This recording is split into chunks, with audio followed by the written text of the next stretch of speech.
Shocking! Boko Haram eliminates 3 Nigerian soldiers after US Congressman uncovers USAID funding to Boko Haram. US Congressman Scott Perry exposed that USAID has allegedly been funding terrorist groups like Boko Haram, ISIS and Al-Qaeda with approximately $690 million annually.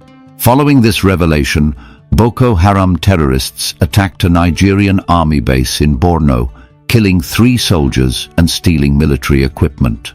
Some critics discussed about how Western nations, particularly the US, allegedly manipulate African countries by funding instability while maintaining control over their economies and leadership. Critics and political analysts argue that Nigeria's weak government and dependence on foreign aid make it vulnerable to external manipulation and exploitation. Nigerian Chief of Defense Staff General Christopher Musa stated that terrorists in Nigeria possess foreign currencies and questioned how they are consistently funded for over 15 years. The discussion highlighted past US involvement in funding extremist groups, citing examples like Osama bin Laden and Saddam Hussein, whom the US initially supported but later turned against.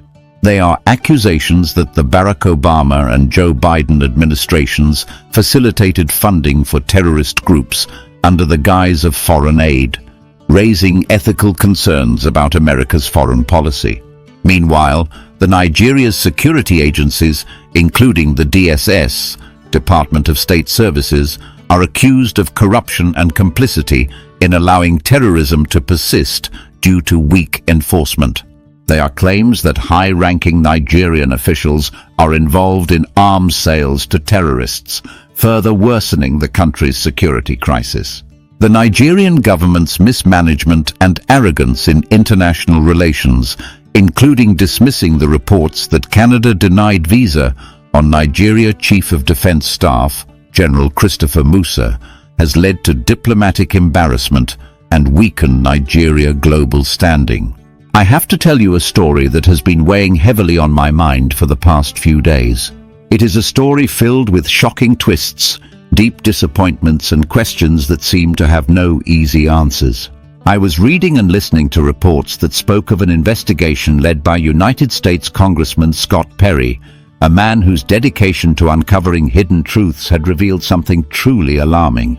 According to Congressman Scott Perry, there were clear indications that the United States Agency for International Development was not solely devoted to providing humanitarian relief or promoting development projects, as we all had believed. Instead, this important agency was allegedly funneling funds, an enormous sum of about $690 million every single year, to extremist and terrorist organizations.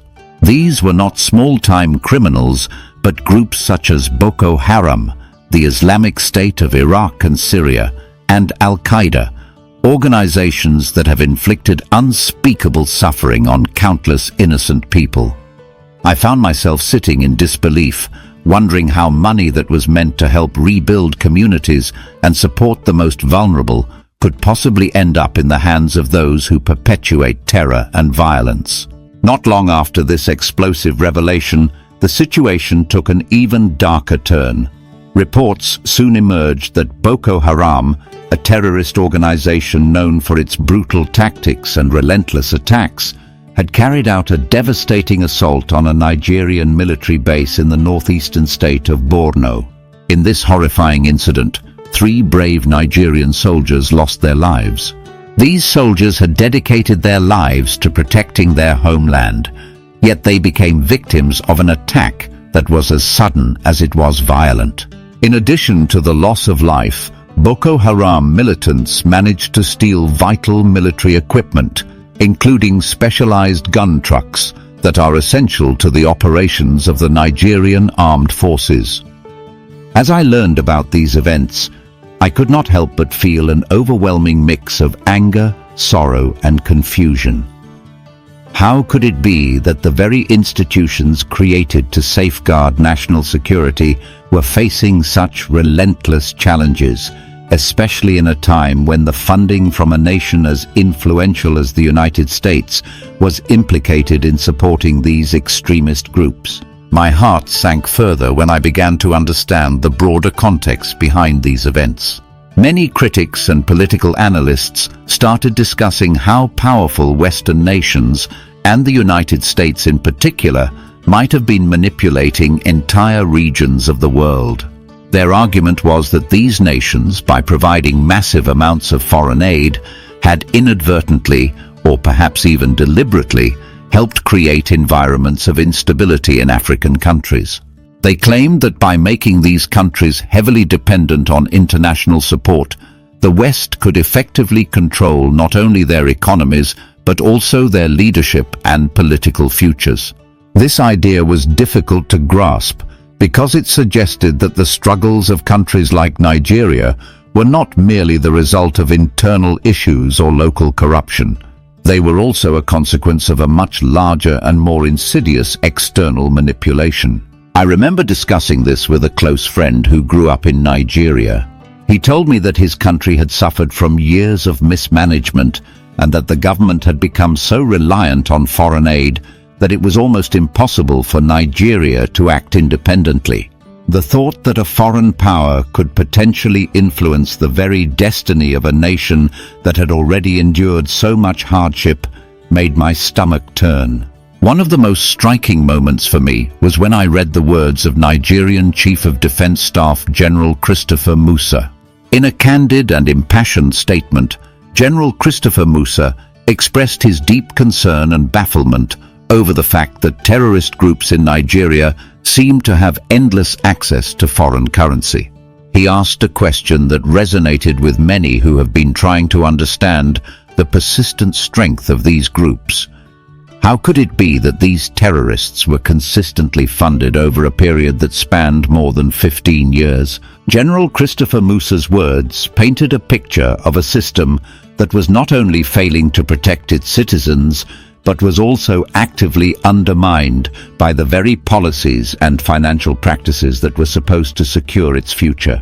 I could not help but think of the countless families who had lost loved ones, the communities that had been torn apart by violence, and the sense of betrayal that permeated the air when you realized that a trusted source of aid might have been used to empower those who sow chaos and fear. It was not long before this crisis sparked heated debates about the role of United States foreign policy in Africa. Many critics did not hesitate to draw parallels with historical instances in which the United States had supported individuals or groups that later turned into major threats. They recalled the time when the United States had once supported figures like Osama bin Laden during certain geopolitical struggles, and later found itself forced to take a stand against him. Similarly, they mentioned the complicated history with Saddam Hussein, noting how initial support eventually gave way to confrontation when his actions no longer aligned with American interests.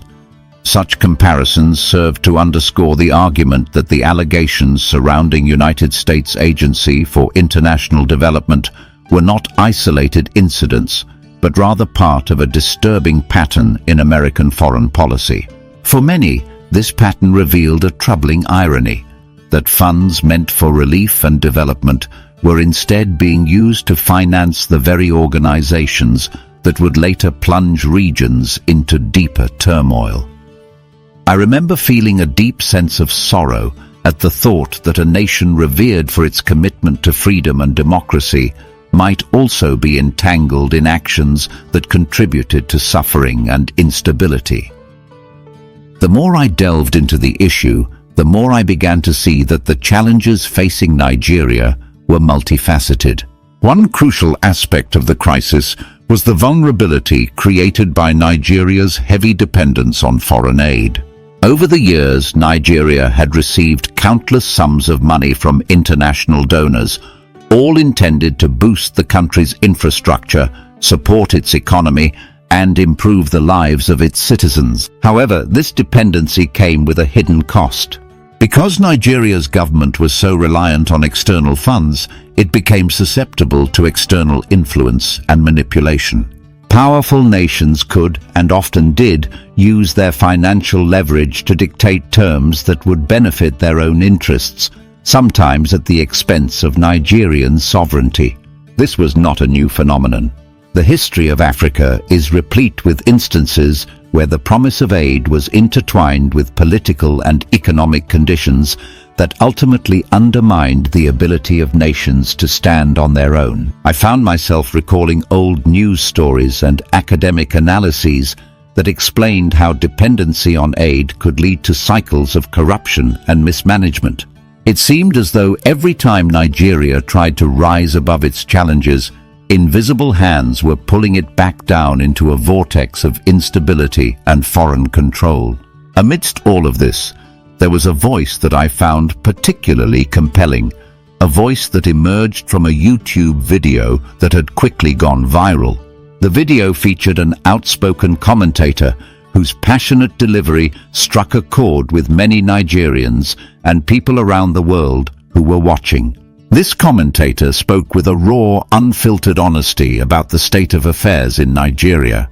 He recalled that, over the span of just a few days, there had been multiple explosive pieces of news. First, the controversy surrounding Canada's decision to deny a visa to Nigerian Chief of Defence Staff General Christopher Musa. Next, the barrage of accusations from a high-ranking executive in the cryptocurrency industry who had leveled serious charges against Nigeria's government. And finally, the bombshell revelation by United States Congressman Scott Perry regarding the alleged funding of terrorist groups by United States Agency for International Development. The commentator's voice trembled with emotion as he described how each of these incidents was like a domino that set off a chain reaction of shock and outrage.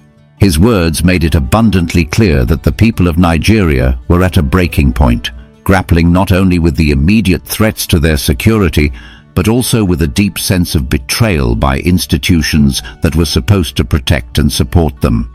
I found myself drawn into the conversation, reflecting on my own experiences and the stories I had heard from friends, family members, and acquaintances. One conversation in particular stands out in my memory.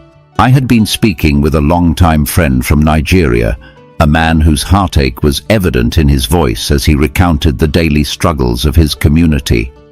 He told me about the constant fear that gripped his neighborhood, the anxiety that came with every unexpected sound in the night, and the profound sense of loss that hung over families who had lost members to acts of terrorism.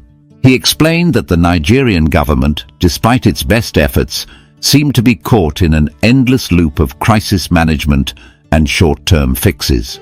There was no clear strategy to address the root causes of the violence or to rebuild trust among the people. His words were a powerful reminder that behind every statistic, every headline, and every political debate, there were real human lives being affected in the most tragic ways imaginable. In the midst of this chaos, another disturbing dimension of the crisis was coming to light: the issue of corruption within Nigeria's own security apparatus. It was becoming increasingly clear that the problem was not just one of external influence or misguided foreign policy.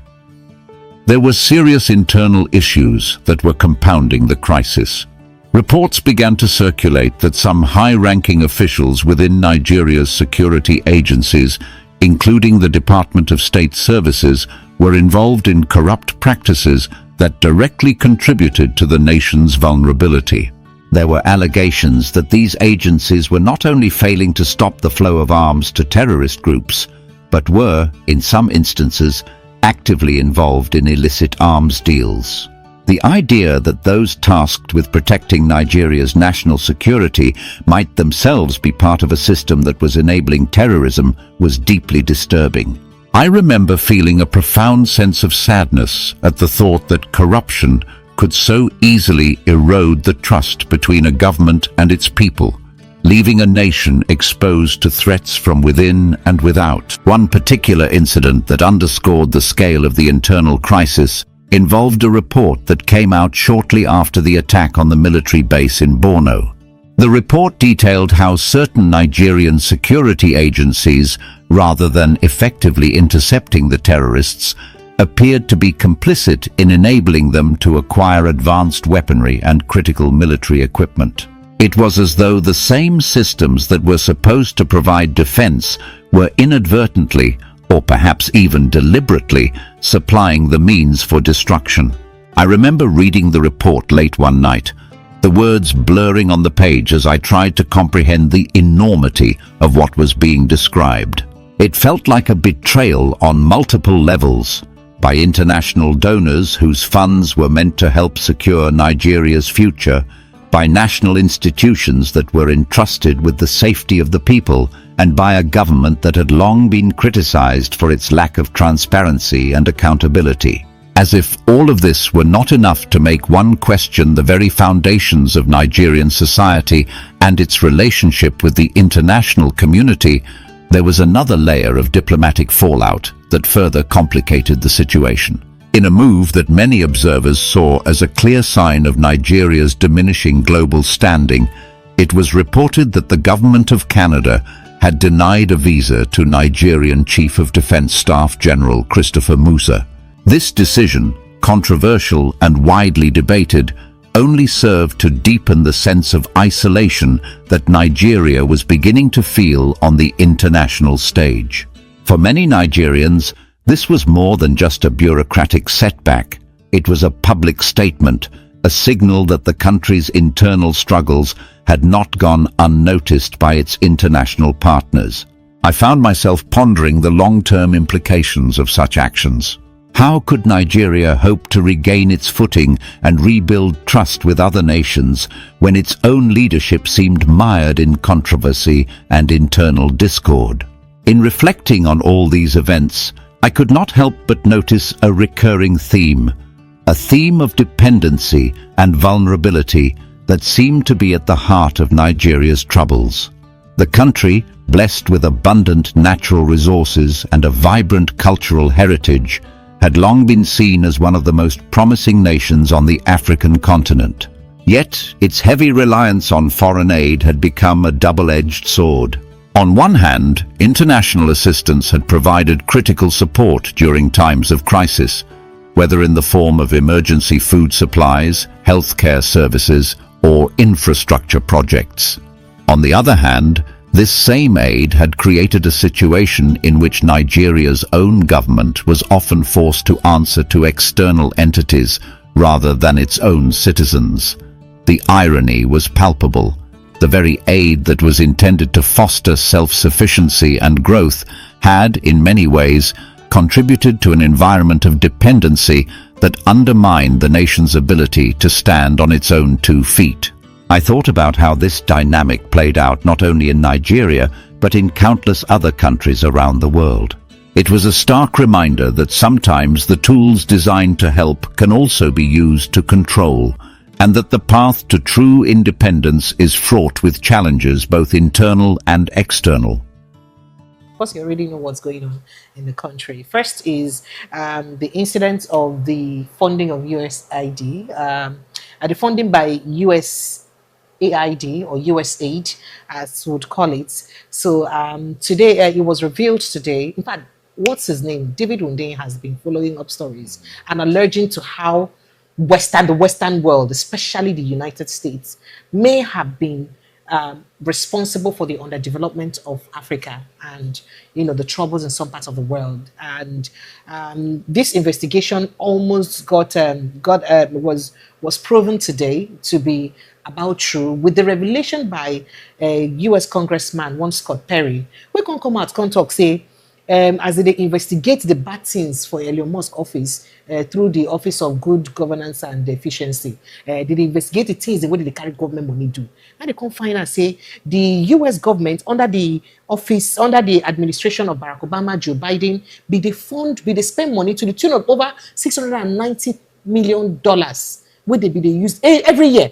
$690 million every year, where did they use fund Boko Haram, ISIS, and other terrorist organizations? Marisa Darlington, allow me to put mouth for this matter. Yeah, Precious. Yes, sir. I am not surprised. Why, sir? You know, the colonial masters are not done with Africa yet. Oh, wow. Uh, they are not done with Africa because of the type of leaders we have. They are now enslaving us through our leaders. They choose those who can play ball with them and then do business with them to the detriment of Africans or Nigerians and the economy. This thing they are telling you now, please, can you mention any other Western country where they are playing this game? It can't happen. It's always in Africa because you need aid. You need aid for everything. You need aid for malaria. You need aid for typhoid. You need aid to even eat food. You need aid to conduct election.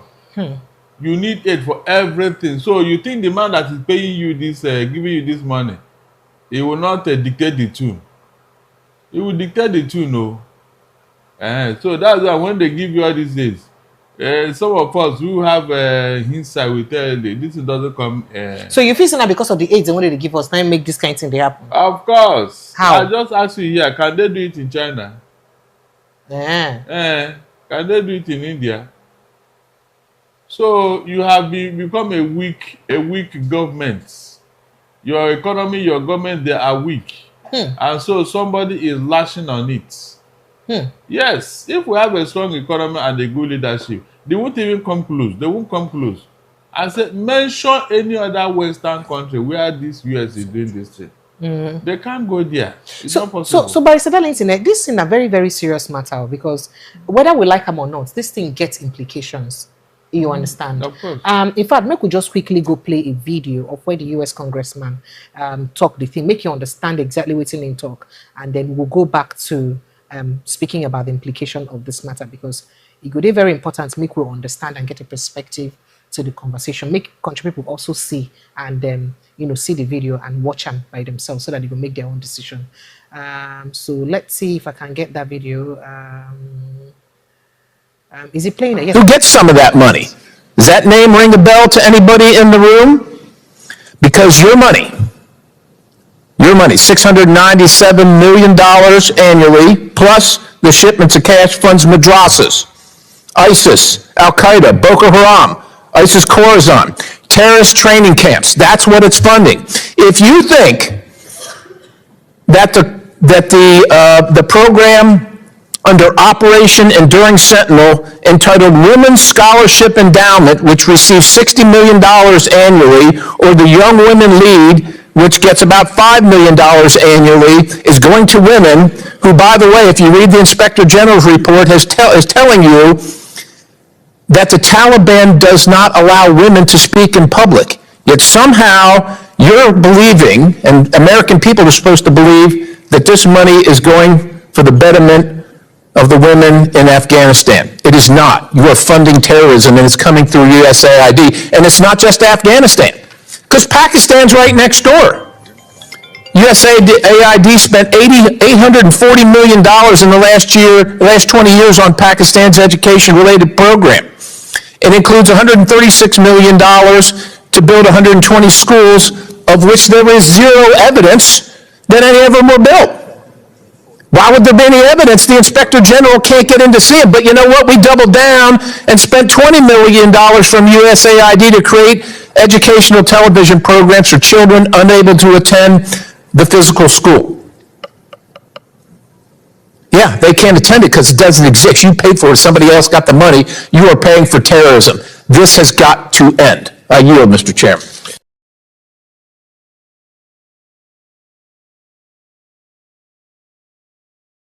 Who gets some of that money?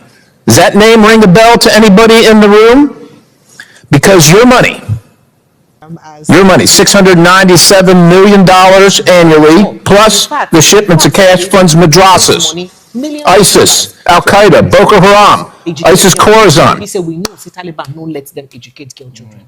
Barrister Darlington, what's in this tell, especially in the aspect of the sponsorship of Boko Haram, we don't the ravagers, and understanding say Barack Obama and a black president to come support this kind of thing against his own black people. My dear, when it comes to country's interests, anything can be taken down just for the sake of your country's interest. You remember when they entered Pakistan to take down Osama bin Laden? Yes. Uh-huh.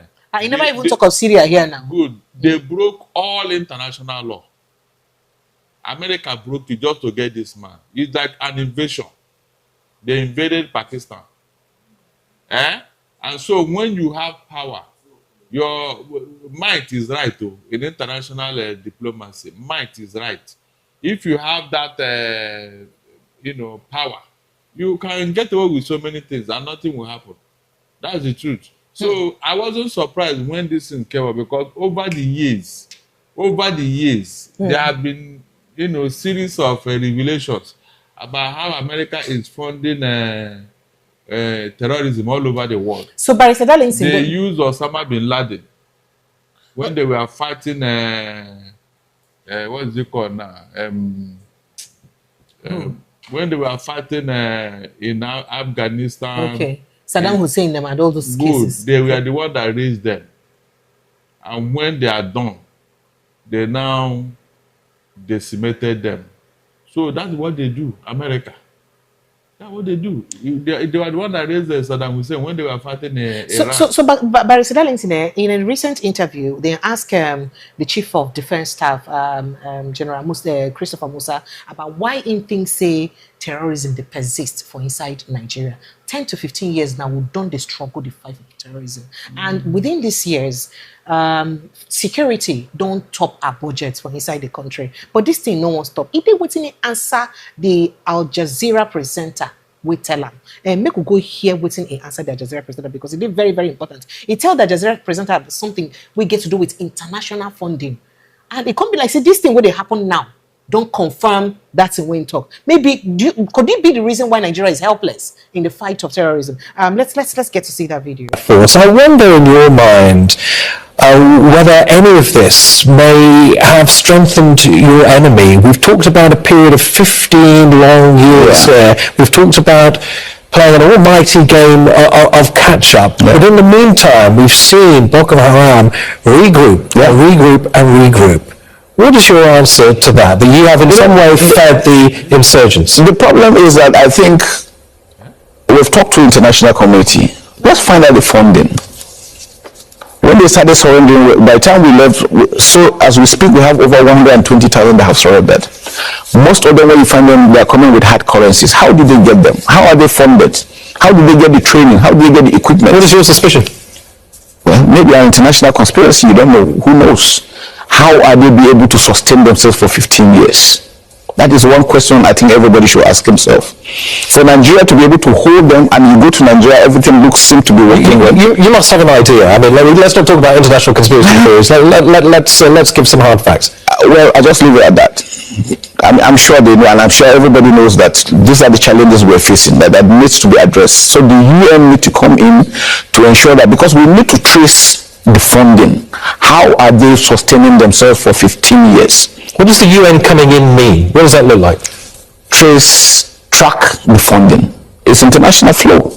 We don't have control over that. So I wonder, in your mind, whether any of this may have strengthened your enemy. We've talked about a period of 15 long years there. We've talked about playing an almighty game of catch-up. Yeah. But in the meantime, we've seen Boko Haram regroup. Here what's in general Christopher Musa talk based on that video we will play and that interview we they get with Al Jazeera. And then we also hear within the House of Reps, the Congressman for US talk when he named Scott Perry. So what you get to talk about this matter? Pressure, when a country is weak, all manner of people will be trampling on their rights. So it feels like because Nigeria is weak. If Nigeria not day weak, how can this type of thing be happening? And the whole chief of defense staff is aware and they are not doing anything about it. Can one terrorist enter US? Even if it's sponsored by God. No, tell me. Okay. Even if it's sponsored by God, can one terrorist enter US and last 1 hour there? So that's what happens when you are weak. Some of them cannot even confront US with this revelation talk. Tinubu cannot talk. Well, I remember somebody dey beg Tinubu say make you no go talk. I just say former Abolaji Akinyemi. He say make you no just talk to Donald Trump. Make you no find trouble. No, make you keep am on the low. When one boy called Motalam wanted to bomb American Pan Am airline. This is when make they begin tell us when they carry perfume setting this thing they travel again. Good. That boy was born and bred in America. It's just that he has a Nigerian parents.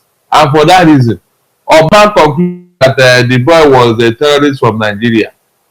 He forgot that the boy was groomed in America, in their country. They wanted to come and bomb Nigeria. Obama was threatened until the federal government, under Jonathan, I think, now sent a high-powered delegation to America to go and tell them that, look, that boy is not from Nigeria. We were not even born in Nigeria. He's one of you here.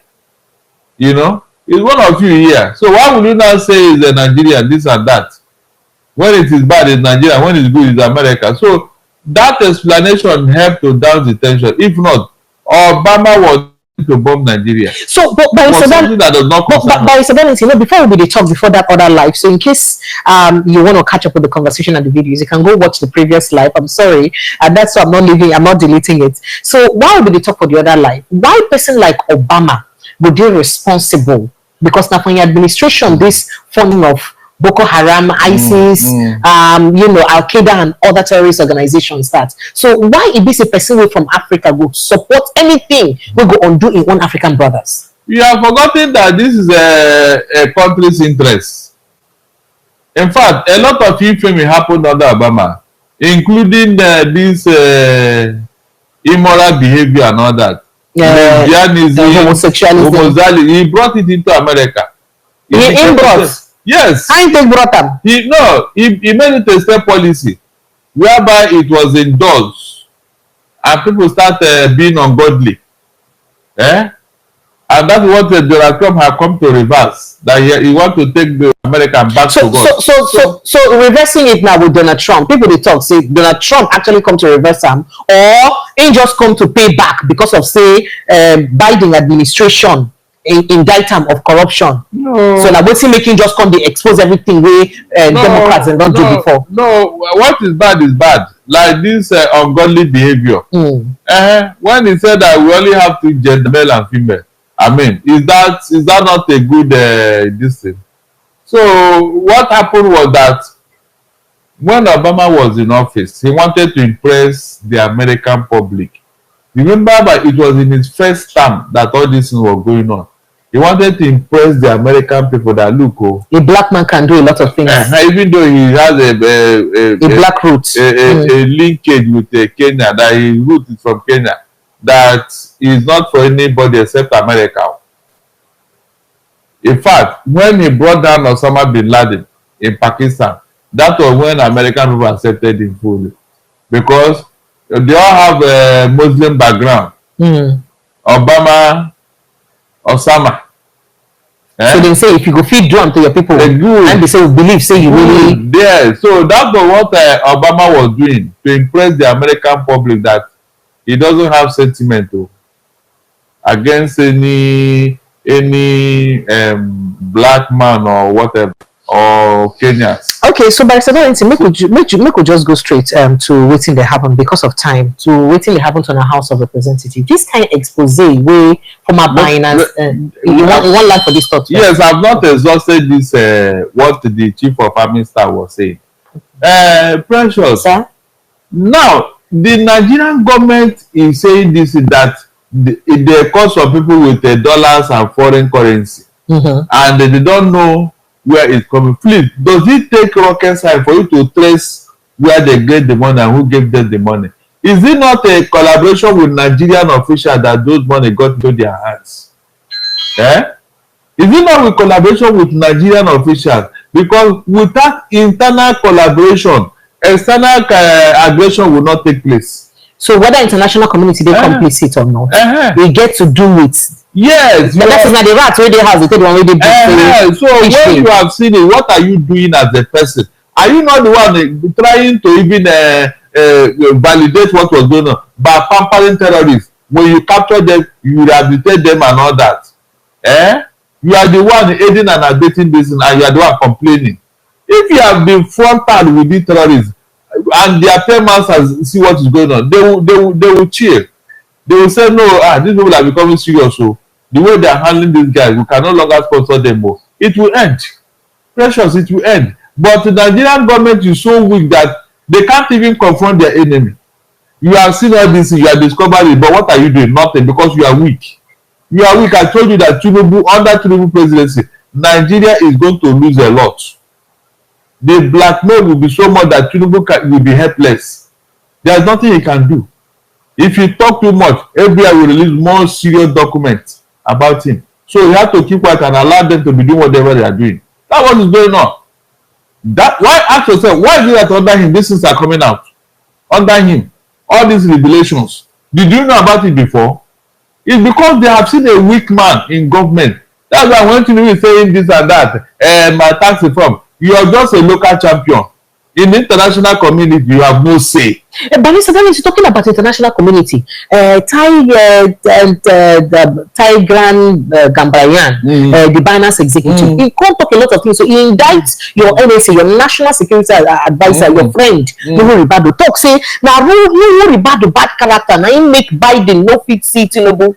When he go for that United Nations Congress, when he go, see, because he be overshow himself, he said he don't come embarrass the country too much in front of the international community. So that want to make Joe Biden no great see Tinubu. See, even when he go hire US lawyers for him release, say they no great answer because they look and say this one is a balancing. But think this one mean when be saying a foreign person come they talk. We never enter the party and talk about our corruption, no bribery and corruption. We even put as security agencies, our own FBI, aka DSS, make them complicit for bribery. What does this mean? It means that even thank God that somebody have observed it. I told you that the way Urubadi talk is in fact is undiplomatic.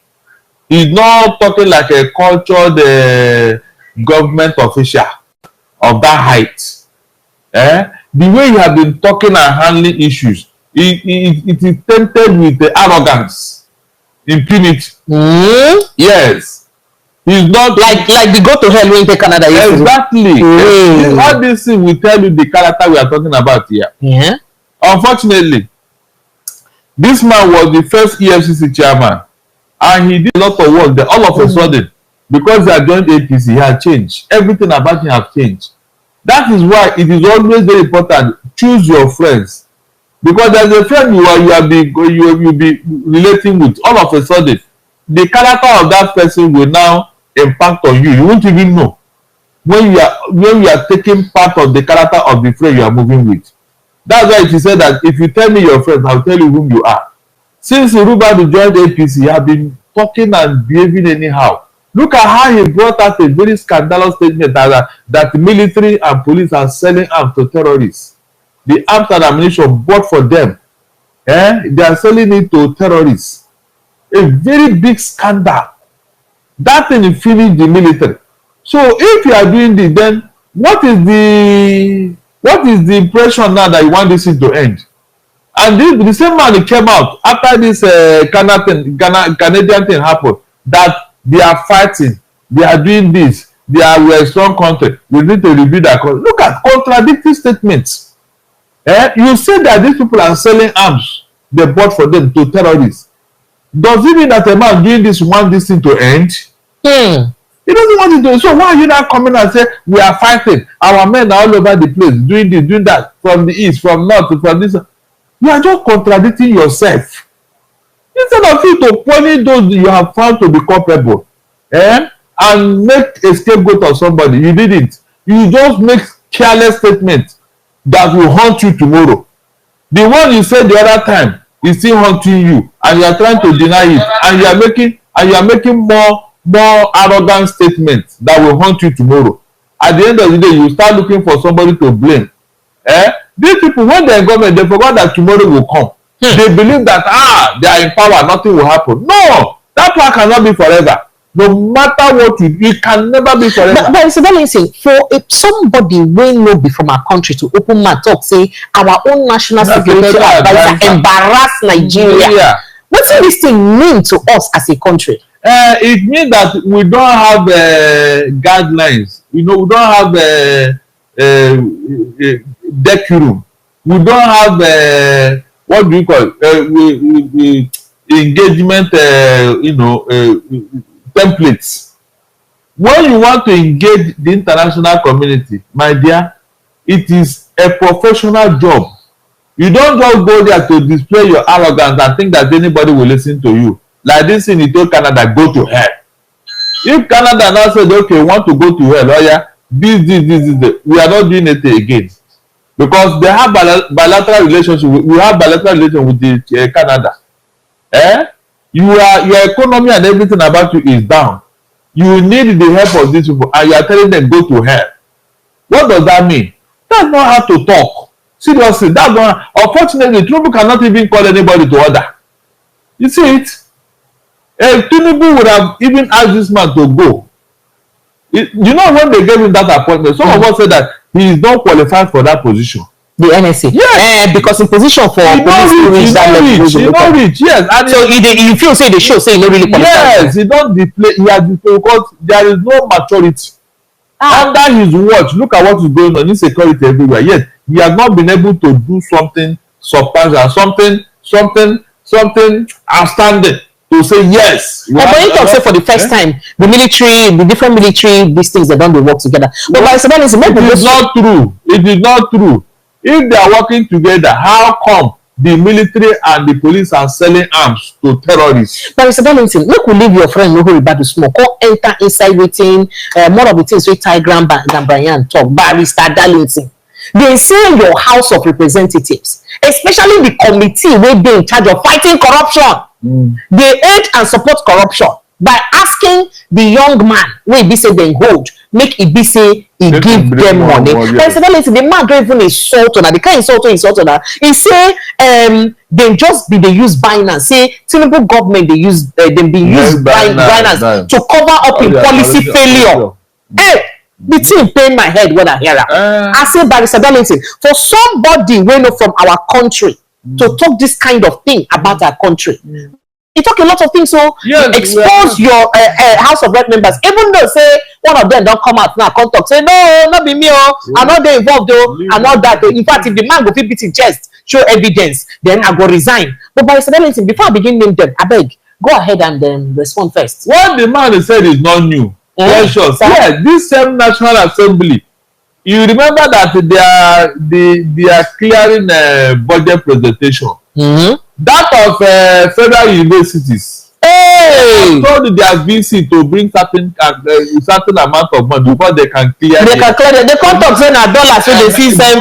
Good. So that one, share na lie, about 400 million naira. Is that was it wasn't Banner that said it. This man said is what we know. So that is it why they did their blood. They blood. That $150 million dollars is true. The man said it earlier on. He just that we didn't pay attention until he went to US now and he's singing like a lady. Everything that man said is true. Okay, look at how the other man escaped. Okay, imagine.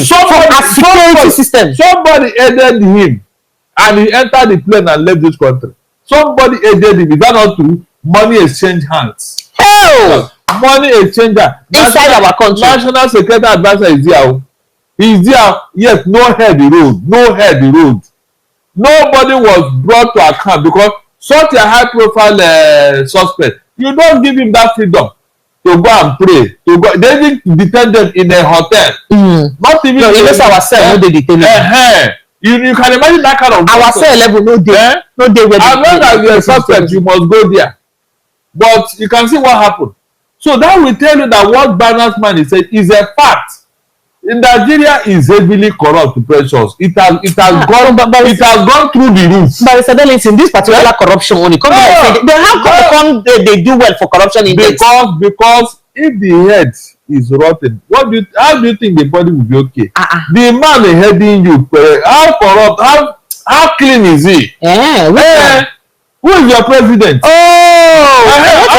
I was shouting during that time that this Tinubu presidency, it will cost Nigeria. In fact, the image damage will be unrepairable in the next 100 years.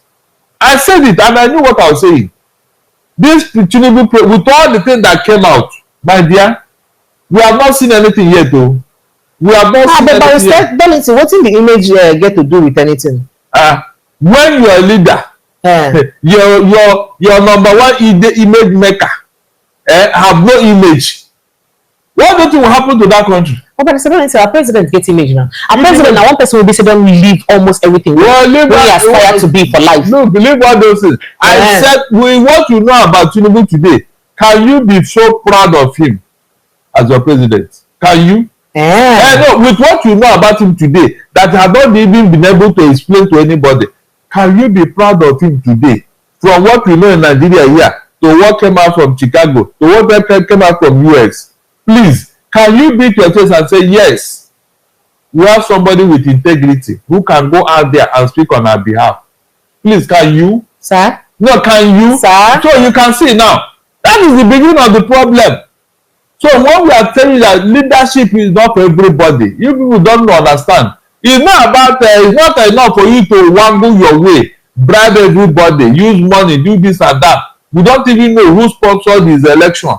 Whether they are his friends from Colombia but so Darlington now, should be one northern chief come tell us say our president say now using money. You can say anything, we can say anything, but what we have on ground does not show, because a lot of money have disappeared from this country, and we don't know who they gave it to. We don't know who they gave it to. We don't. They have used our resources to go and pay for their bad image and somewhere else. So you cannot rule it out. The facts are there. Unfortunately, we don't have a National Assembly that can checkmate Tinubu and his executive. So things are just upside down. Precious, things are upside down. Nobody can account for the money of subsidy, whatever. Money is just being taken out. Remember when Interpol said that every 1 hour, so hundreds of thousands of dollars they leave Nigeria every 1 hour. Let's assume that it's only $100,000 every 1 hour in 24 hours. So that will tell you, and yet they say we don't have money. Have you seen my quarrel with this man? Have you seen it now? Have you seen it now? So when I'm talking about it, I have my facts. Tinubu will cause more problem for Nigeria. I'm not joking. By the time he's done, Nigeria will be fighting for, will be gasping for breath. We see this Tinubu presidency. By the time he's done, Nigeria will be in ICU, intensive care unit. Don't deceive yourself thinking that he can't, because you cannot do what you don't have. But Mr. Darlington, our president they talk say some of the things and way people no fit get, other leaders no get the mind, they have to be to leave the decisions the way don't. So in they bold, in the one of the presidents who don't get bold to take the tough decisions. What was that? What was that? Subsidy. I didn't see you. Floating the naira. Hold on. You have started. You are taking me again. Sorry. This subsidy, I have analyzed it to everybody who care to listen. Tinubu did not remove any subsidy. How? If he did, how come he went to go and borrow money from IMF and World Bank, 1.4 billion, to show up the same subsidy he removed? Please tell me. Or is that not a fact? Precious, is that not a fact? That Tinubu borrowed money specifically to cushion the effect of the subsidy he removed? But the subsidy was meant to bring to reduce our expenses, to save money. Yes. Subsidy was supposed to make us live in paradise here. So where is the paradise? Subsidy was believed to benefit the poor of the poor. Is that not what he said? That is only the elite of the elite that are benefiting from subsidy. Precious, please, can you tell me? Can anybody in Nigeria come out and tell me now how the poor are benefiting from subsidy? But governors they get money, so the governors supposed hold on. The money the governors don't go there. Look at the executive, the federal, because when the mother hen is chewing something on the ground, the chickens are looking at the mouth. If the federal, so they copy the way if the federal money got it right, because they are getting the lion's share. You don't need to talk about the states. So when you are everybody, the states are getting, have they come to tell you how much they are getting? Remember when they said that they gave each state 30 billion the other time? It was only Makinde that said, no, nobody gave us any money. Precious, is that not true? Yes. And Good. So all this nobody give us any good. money. Let them publish how much the states are getting. Precious, let them publish it. But they will just talk how much they share. They talk about, let them publish it. Let them publish it so that people can track it. So that they will feel hold their governors accountable. Like that time they told you that they gave the governor 30 billion. If not for Makinde, did they know any governor talk? All of them kept quiet so they don't offend Tinubu and his propaganda. So this propaganda has been going on. It's just that nobody wants to unravel it. Nobody wants to reveal it. Every time the sales are getting this, what are they getting? The inflation in the country have cleared that whatever they are getting in the first place. Inflation. Do you know that? So the more money where they get, inflation down to good. So what are you now saying? Do you know that your 30,000 naira minimum wage has more power as at that time than your 70,000 naira today? Are you aware? That's so. So whatever you say, your inflation have cleared everything that you are giving them. It would have been more useful to them if inflation is not this high. So when people are talking, you don't compare incomparable. Governments are getting inflation rate. You are the federal government. Are you doing well? I have to say, use yourself as an example. At least if you want to challenge the governors now, say, at least look at what the federal is doing or another. The federal is borrowing money, Precious. Yes, sir. They are borrowing money. So is that competence? Is that managerial skill? And you are blaming the states. But that means if given the opportunity, the states can equally go and borrow because they are not meeting up. But by certain intellectual people they talk say nothing dey wrong with borrowing. And Nigeria get the capacity. Everything is wrong in Nigeria. Everything is wrong with borrowing because our own borrowing, we share the money. Yeah. We share the money. You like share the gala, share the blues. We share the money in Nigeria. We don't borrow for whatever. Share the gala, share the blues. Yes. We don't borrow for implementation of project and all that. We just borrow and share. No, but each of the money we borrow gets a purpose. We will be borrow for. In that purpose, like we don't borrow money for rural electrification like 2-3 times. I am coming. Hold on. Okay, maybe you don't know. Okay. Under Buhari, Amechi went to China and borrowed 3 billion to do Warri port. Listen very well. Amechi opened him and told the whole world that he had collected the money. The money is already with us. He had $3 billion. Now, what is the problem? The ports they agree with Chinese people supposed to be 14-meter deep. But the one Amechi and his people were doing, they do 7-meter deep. When Chinese company came and saw what was, they said, no, we cannot put our hand here. This is not what we agreed. This is not what we agreed. And that was how that money died and Warri Port died. So that money they borrowed though. So is that part of the money you borrowed is for a project? Is that a project? Where's the project? If the money that has been borrowing is being used, Precious, Nigeria will be heaven. $142 trillion debt. Where is that kind of money in Nigeria? Where? Can you mention where that kind of debt has been implemented in? At least if you borrow money to do something, Precious, you and I will see it now. The rail project, where is it? The road, where? Because these have been the major things that they have been borrowing money for. Where is the rail project? Where is the federal roads? Nothing. Precious, nothing. Meanwhile, you are owing 142 trillion naira now and still counting. And still counting, yes. And still counting. So what are you telling me? Yeah, but by certain things, remember, say we'll change office, and as we change office, we'll change government. That is government change hand. And as government change hand, we'll get to renovate houses, build new houses, buy new cars, even change jets. Because this now paraphernalia, should be paraphernalia of office. Things where people will go do the work for us need to do the work. So we could just give them time. This is no, Precious. Sir? That is the attitude of a man who came to plunder. Hey, how? A man who came to plunder. You want to empty the purse and the pocket without caring of the consequences and implications. Somebody came to Argentina and discovered that look, things are not working well, and for the past 135 years they have not balanced their budget. This man said it will not happen under my watch. Under 2 years, the man did everything and balanced the budget. He never reached 2 years because he entered the same time. I said President Tinubu entered like 4 months before. Good. So what are you telling me? And you mean that so that means if Argentina go fit do am, we suppose to do am. That means our inability to do am na because of say we have a budget giving people in office. Yes. So don't deceive yourself. Look at what that man has done. Is that not worthy of copying? Our own is the opposite. Look at even Ghana here. Look at what Mahama is doing. The ministry has called them, we reduced them to 8. Ministry, reduced them to 8. But we adopt our own Shire. Yeah, we have had the go. After making noise for 2 or 3, what take him after? We just create one more ministry. Good. To tell that these people are deceivers. Precious, they are deceivers. During the last media chat, somebody asked me about it. He said, you need all of them. They are working. Where are they working?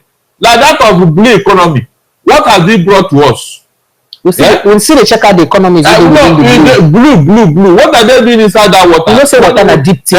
So before you go find out the things where you go pick them. No, at least by now, I told that man, if we don't know anything to do, go and be fishing for us. We have water, all this lagoon, all over the. Go and be fishing. So that when we have fish, we say, okay, this minister under your watch, Nigerians are eating fresh fish from our river. This is the end of our news update. Please click the icon on the top right corner of your screen to watch my next video. You will enjoy it. I will see you again in my next update. Enjoy the rest of your day. Goodbye for now.